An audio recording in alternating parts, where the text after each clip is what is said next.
Then there's the severe form of the disorder.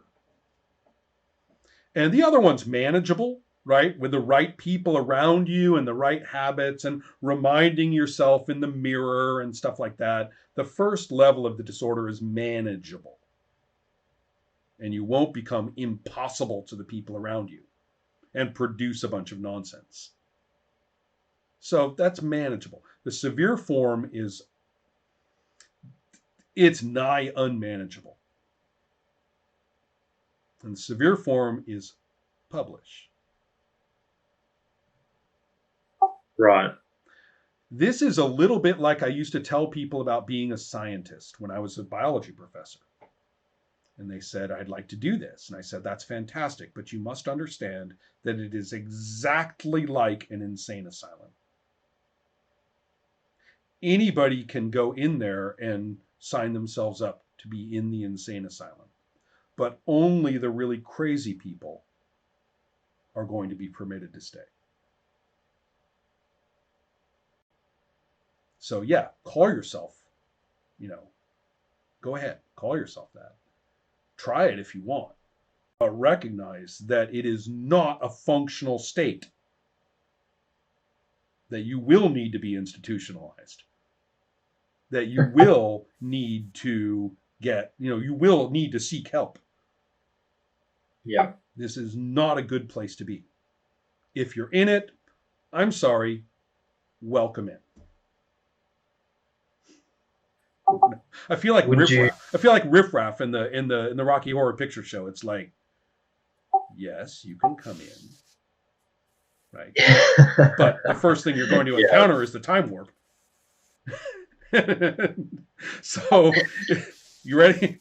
I don't know if you're ready for it. You can come in, right? And so that's what I say about publishing, wanting to make your design work available for others to play, in hopes that they will enjoy it too.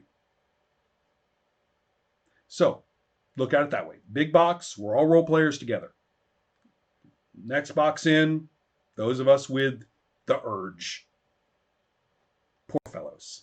Right? Manage it if you can. Don't take yourself too seriously. Keep playing. And then inside that, oh no, what can be done with these people? Right? Now we have a problem. Now we have to work out an actual lifestyle. We actually have to work out an actual set of principles. We got to work out our 10-step program so that you can manage this one day at a time. That's what happens if you want to role play, if you want to publish your designs. Good luck. You got to manage that shit. It will ruin you if you don't look out. So it's it does that help a little bit? Yep, yeah, that helps. Yeah, that helps.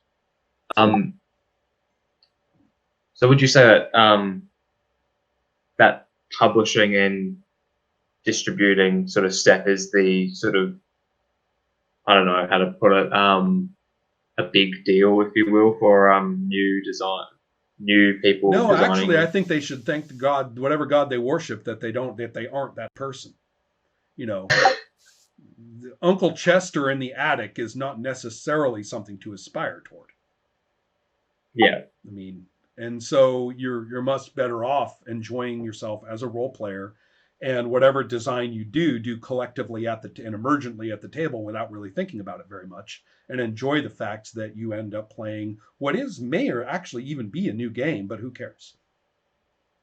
Right. That's the way to be happy. And if you do want to design, go right ahead, but take it very, very, very seriously if you're interested in other people playing besides just you and your pals. Take it very seriously and say, this is a choice and it's not an expectation, and I am not the elevated creator like the rock star and the adoring audience. No, I'm Uncle Chester in the attic. Yeah. And there's a whole bunch of me out there, and we are just lucky that anyone keeps feeding us. Right? God knows why. because we're a very, very difficult group of people. And so Right. Yeah. the point is, and God, don't let us talk to each other. If you do, leave. Right? And maybe we'll have a good time talking to each other, or maybe we'll be like trying to stab each other. Who knows? But that's what Yeah. you get when you put Uncle Chester's together. So the important point is that I'm trying to have a better conversation about the way games work so that we, in our individual attics, eating out of the cat food dish, are not going to waste our time. That at least if we're going to be like this, at least we're going to display this ridiculous severe form of the disorder, we might as well expand our minds into the most functional ways of thinking about it rather than merely spiraling inside our own heads and repeating ourselves to ourselves and defending it whenever we feel attacked. Right. That's the big danger of the designer, of the publishing designer, isn't it? Right? Same thing with musicians. Now it's a personal choice, just like with musicians, whether you really do want to expand your experience into all the different kinds of music, or whether you really just like the way it's done here, but and you just want to focus on that. Either way is fine, but the worst thing to do is to listen only to yourself echoing in your own head and repeating your own traumas over and over again, right? That's what we're trying to avoid. We want to be Roger Waters. We don't want to be Syd Barrett. Right. Yeah. Right. So that's the whole, concern is to be a role-playing publisher. Now I could talk about all the dreadful things that have happened to people in the past before digital print and stuff like that. I could talk all about how you had to print 5,000 or 10,000 or 50,000 copies in order for your profit margin to be big enough to be worth doing it. But who's going to move 50,000 copies of their grassroots role-playing game in 1 year? So, yeah, tax laws almost universally treat such a thing, the leftover books, as assets. So all of a sudden you're being hit with a huge tax load because you own these books. So now you know why 90s role-playing publishers routinely were forced to mulch 99% of their print run that they were so proud of. Right, I didn't know that. Why do you think that they all went out of business so fast in the 90s? You think they were out-competed by Deadlands or some shit like that? Forget it. Companies like that, Pinnacle, were all running off of venture capital. They were built to lose money. Right, yeah. I mean, the venture capital guy who provided the money is like, you lost money? Fantastic. Write that off on my taxes. For him, it's a tax break. Small company, self-publishers, for him, those unsold books are, that's it. I mean, we either give up, we either take out a second mortgage or move out of our house, or we mulch the books. Your spouse isn't going to flinch at that particular decision. And I'm not joking. These are not exaggerations.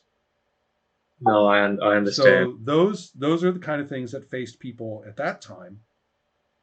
Nowadays, we're talking about the huge, your spouse is looking at you. You just spent half your year or a whole year suffering over this Kickstarter campaign that went on for 2 months, right? Their whole life is destroyed because you're like there with your eyes bugging out of your head, tracking every pledge and like trying to come up with new things for the backers and all this shit.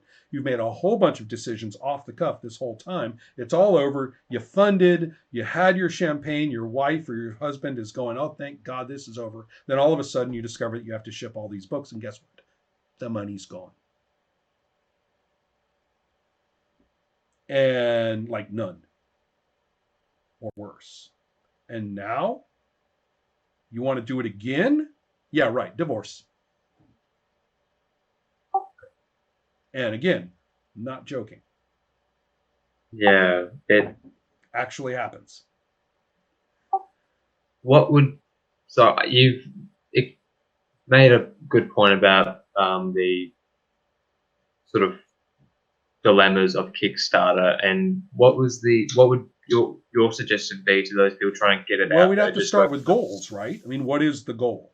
The goal is to be yeah, famous and respected, like Monty Cook, or famous and respected, like, I want to be like White Wolf. I want to be, yeah, right. They all went bankrupt. Fuck you. What do you want to do? yeah, What do you actually want to do? What do you want? Is the first question. right, Quit looking about and saying, I want to be like that guy. No, that's like saying 1,000 people run across the street and that guy happened not to get hit. So you want to be like him. Yeah, duh. But you're not going to get there by running across the street the way he did. yeah, Right? So what is it that you actually want? And let's take a really important question. Somebody, first of all, may say, well, I don't want to make any money. A lot of people say this because it's virtue signaling. And I have to say, do you really mean that? Really? You really don't want, I mean, if you don't, that's great. We can go from there and I can show you how to put it available for free online or whatever. But here's the next question. Money or no money, do you want people playing this who don't know you? You want to just get it up there online for your friends to see and share it around on Facebook or whatever? That's good. It's actually probably pretty sane. But do you want people playing this who don't know you or know yeah, anybody who knows you? Right? So that's when we have to start saying, all right, look at the real internet, look at the venues. How are you going to make that happen? How's your best friend going to make this happen? Because it's a changing world out there. And you're going to have to look at it as it stands, not just this year, but this month, and say, how does that happen? How are you going to do that? How are you going to do that without being sucked into a very limited community who will reward you with their approval and inclusion? right, How yeah, are you going to do that without these hidden costs that you're not expecting or understanding? If you're going to do it through crowdfunding, how are you going to structure your crowdfunding so that your unit, I mean, if the people doing this pledging are treating it as a purchase, then you need to not think of yourself as, you know, you need to start thinking of yourself as, the retailer. And if you don't want to do that, then don't do it, because that's how they're looking at you. And that's what their right, expectations are. So if you do that, then you need to finance it properly so that every pledge is value added. And you're going to need more than just the cost of getting them their thing. So what is that? What's the money going to go for? What are you going to spend it on? That's not just shipping, production and shipping. Do you need it for art? Well, then that bank becomes a big black hole. You got to fill that, set it aside, and say, okay, now the rest is going to go for shipping the product.